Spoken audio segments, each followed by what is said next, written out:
My father married again, and so we moved to Bath in Somerset, just outside Bath actually, in a village called Coombe Down. And then life was a little harsher and more realistic for us. I'm talking about 1939.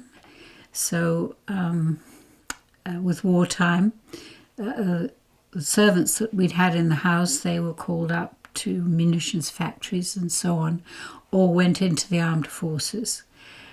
So we certainly didn't have that kind of luxurious living anymore. And when I was 9, I went to boarding school, and that was partly to be safe, to be away from an urban area that could be bombed, and in fact Bath was bombed. It was way in the country, and that was a very nice rural experience for myself. Beautiful school and grounds in Wiltshire, the neighbouring county.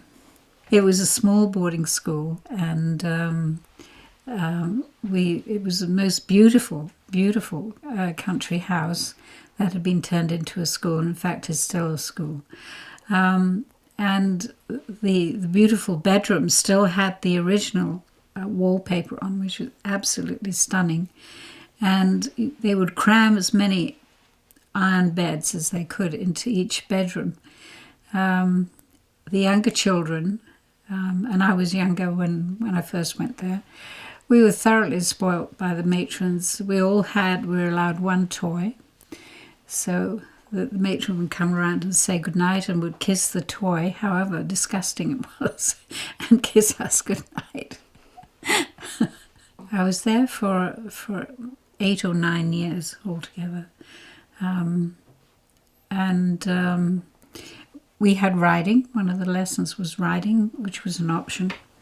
Music was another one. It was quite strong for music. And they were very interested in history, particularly local history. And several years in a row, we had a local pageant, which told the story of the site where the main buildings were. And they went back 1,000 years. So this is very important to me as a child, later on growing up. You know, where do we come from? Who were the people who lived here before? Fascinating.